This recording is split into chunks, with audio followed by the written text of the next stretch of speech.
Good evening, everyone. Welcome back to Nevins MCFC, and we have stole James Trafford from Newcastle. I kind of feel bad for Newcastle. They've had a bit of a tough time. Isaac going as well, possibly. I'm not sure if Isaac will go, but there's a lot of talk of it with the solo training and whatever. For me, he doesn't go, but he could do. But anyway, we're here to talk about James Trafford as our new number one, our possible new number one.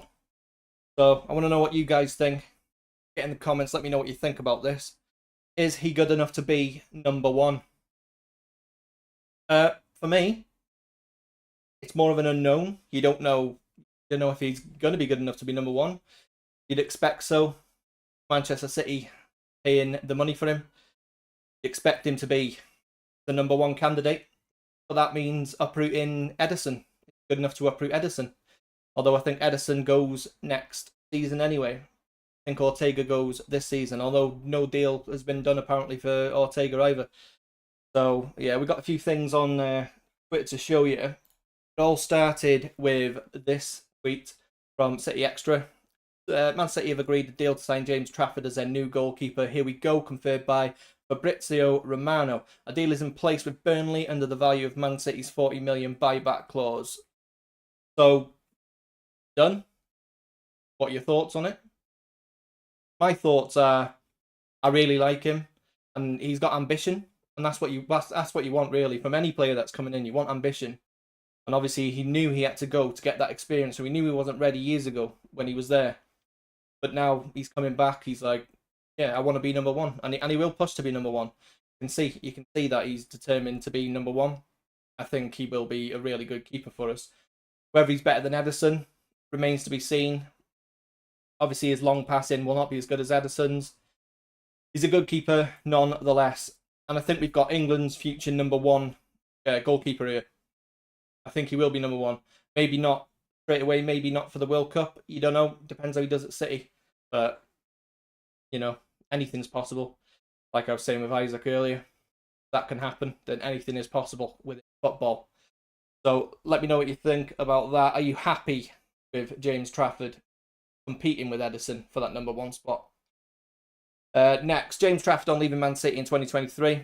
When the opportunity came to play in the Premier League and go to Burnley, I was like, I want to do that. I remember speaking to the goalie coach at City, and he was like, we've got interest, we've accepted the bid, do you want to go? And I was like, yeah, I want to go in the Premier League. So, again, ambition. Knew he had to go. He goes on to say, I said I wanted to play for Man City. Who doesn't want to be Man City's number one? I believed I could, but at the moment, I'm not going to say I want to be X, Y, Z because I need to get better. So it was quite simple. Just me and the goalie coach speaking. They're not daft in how they do the deal, but they knew I wanted to go. I knew it was really good for us. So obviously, he didn't say he never wants to play for City again. He wanted to play, but he wanted to prove himself and come back, which is even better for us. Got good mentality. That's where I've always been aiming for, top of the Prem. Everyone wants to go there and play there, and then to get there, you have to play games and prove to get into a level where you do go back to wherever I end up. Whenever, then I'm ready and my best equipped. I'm ready to perform. That's via the Ben Foster podcast.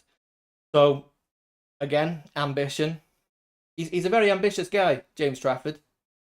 Shows there. Very ambitious. City Extra also tweeted, breaking, Ederson is set to stay at Man City this summer, with the expectation being that Stefan Ortega could still leave, but nothing is close at present. So, again, what do we do? We've got all these players, and even four goalkeepers. So you can guarantee that at least one of those is going to stay at home on match day. Which one stays at home? Stefan Ortega is probably the most likely. I said that was the most likely in a few videos back. I said Stefan Ortega to leave, probably the most likely outcome. Well, it's the best outcome for us. Obviously, we get to keep Ederson. He's better than Ortega. I'm not undermining Ortega there, but Ederson is just a better keeper, and it's probably the best possible option that we've got. Is for Ortega to leave, but like it says there, nothing is close at present. breaking, Man City have matched a Newcastle United offer of 27 million to sign James Trafford with the goalkeeper in a 5-year deal plus an option of a further 12 months. This doesn't mean that ends after 6 years. I think we've got a keeper here for 10 years. I think he's, obviously depends how he plays. Can't say 10 years and then he comes out, he's crap and he leaves. But if he's good, we've got the next 10 years of our goalkeeper sorted. So 27 million. All they've done is match it at Newcastle's offer. And yeah, we got him. James Trafford knows he will not be Man City's #1 goalkeeper for now, although the plan is for Ederson to leave at the end of the season. I'm not so sure, I'm not so sure. I think he will be #1. I think that first game against Wolves, he'll come out and he'll be City's #1 keeper. Obviously, I could be wrong. My opinion. I've been wrong before. But yeah, I think he will play that first game against Wolves. James Trafford is due to undergo his Man City medical test early next week, with the main part taking place on Monday, so by Tuesday it should be wrapped up. Guaranteed everything all goes well. But yeah, I want to know all your thoughts on this. I want to know if you think he's good enough to be #1. If you think this is just a ploy to try and sort that homegrown quota out. Because I think a part of it is that. I think obviously there would be options higher up that list for Manchester City, and they've just gone with Trafford because he's English and it solves a little bit of a problem. I think that is probably the most likely case and the likely scenario that it does solve a problem. And I said in a video that Ortega leaving and getting an English goalkeeper is the best way to sort it. It just remains to be seen whether Trafford is good enough to be that #1 keeper. But we've got a season. So Ederson is staying for the season, most likely. Trafford may be understudy. Like I said, I think he'll be #1 and I think he'll play against Wolves and I think that'll be it then. But yeah, let me know what you guys think about that. There's been a lot of talk about Liverpool running away with the league. I don't think Liverpool are going to run away with that league. I think it'll be close. I think on paper, they've got... Actually, let's talk about it now, right? So, Liverpool's keeper, Alisson. Is Trafford or Ederson better? No. I think Alisson... I think Alisson at the minute epitomises that role. I think Ederson... He's really good. They're better in different areas, but I think Alisson is the better keeper overall. Right back, Frimpong versus, at the minute, Nunes.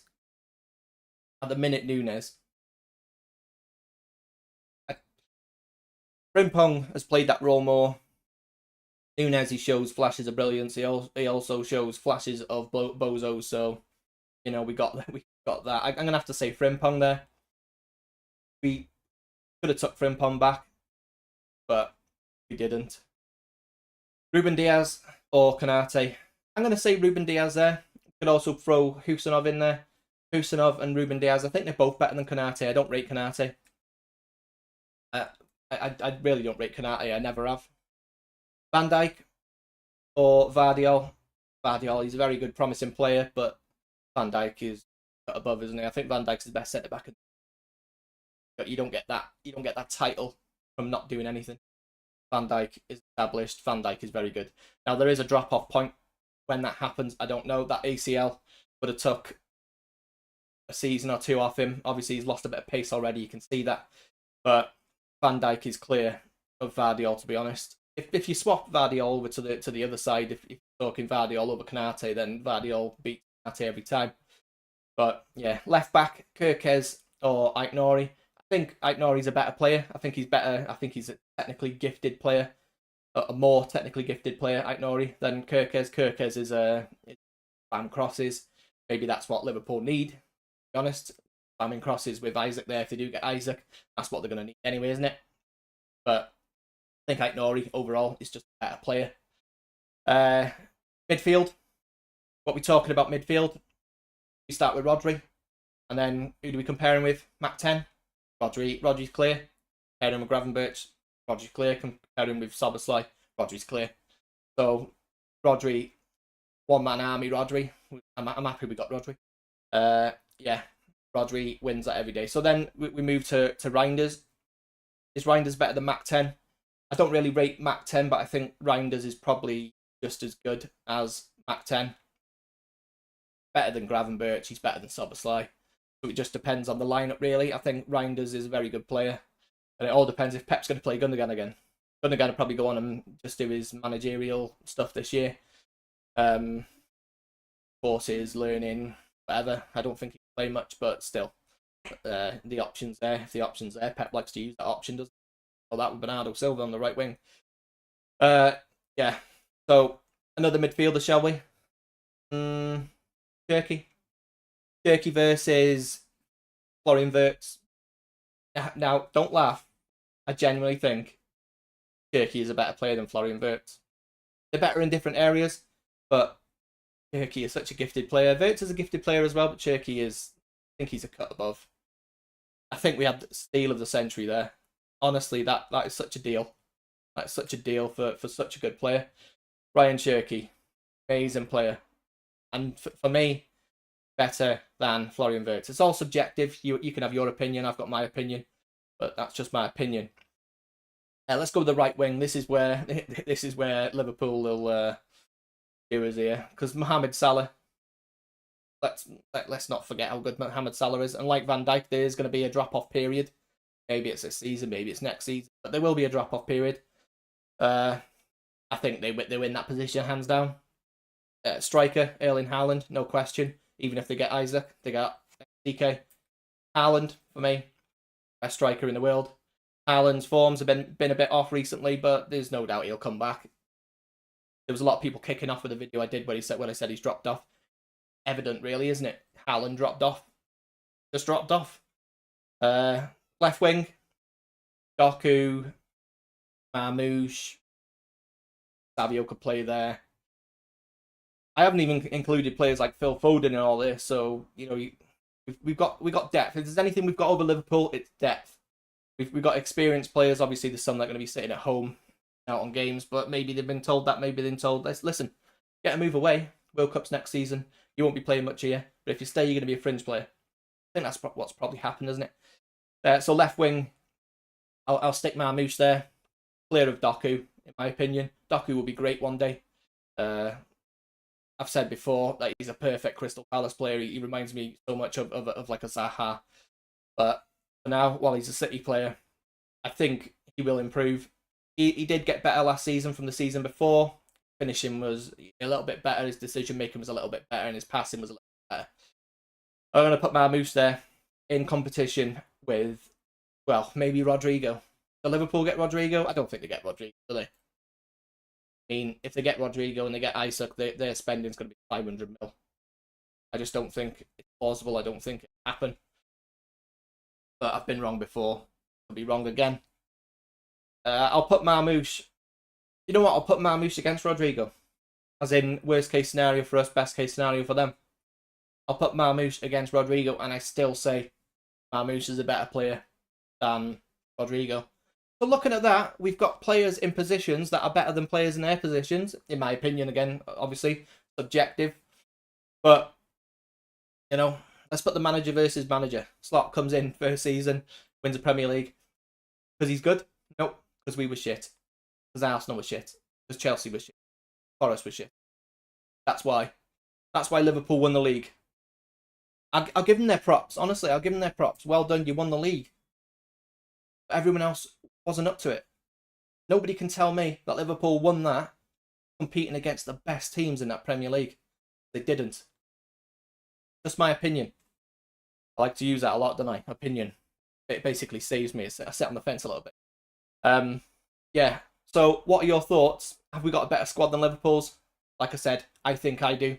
Just a short teething stream. I just wanted to tease myself in with a live stream. Sarah, good evening. Thanks for your comment. My starting centre-back pairing is Vardiol and Husanov. In my opinion, I think that's the best starting centre-back pairing we've got. But who do I think Pep will play? Vardiol and Diaz.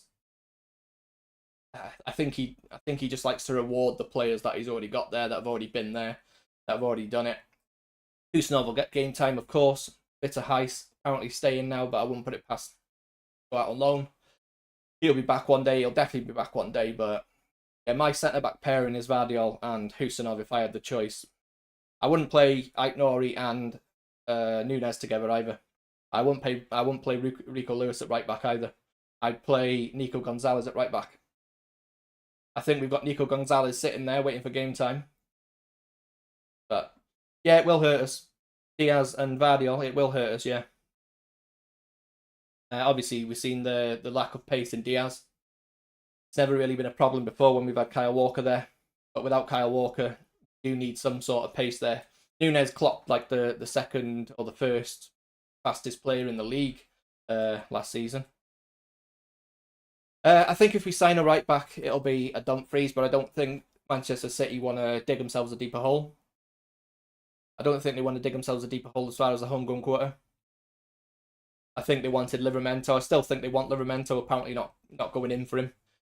He was discussed briefly, apparently. But, yeah. Let me just have a quick check on Twitter, see if there's any more news coming out before I bounce. The deal agreed between Manchester City and Burnley for James Trafford was worth around 31 million plus add-ons, but the price has been reduced due to sell-on clause. Man City inserted in the player's contract in 2023. So there you go. Good sign of putting in buyback clauses and sell-on clauses. Newcastle had a chance to sign James Trafford before the Club World Cup, but when Man City were not considering a move, but their offer was too low. By the time Newcastle's bid was raised, Man City had arrived and convinced Trafford of a move back to the club. So at least they've been quick there. Yeah, so that's the latest news.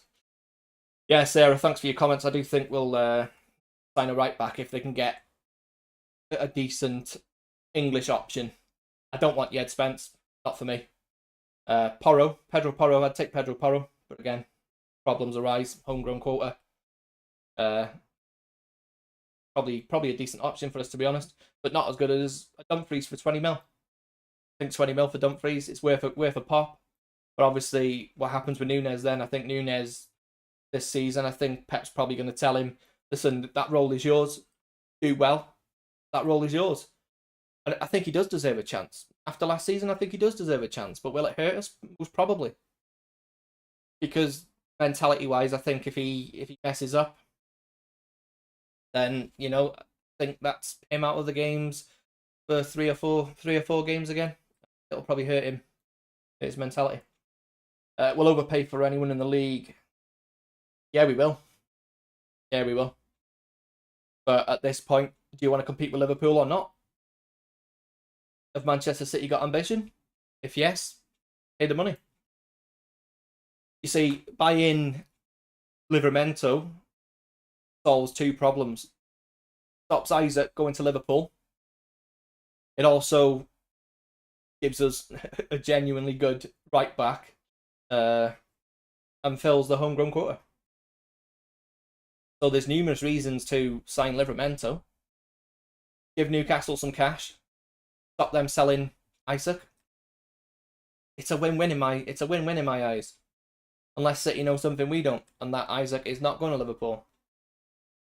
You know, he could go to PSG, could go Dubai, Saudi. You know what I mean? He could go anywhere. Right, guys, that's all I've got for you. Give us a like, please. Subscribe, and let me know what you think of this live stream. I'm obviously teething problems. I think it's gone all right, but yeah, let me know. Like the video, subscribe, hit that notification bell, and I'll see you next time. Bye bye.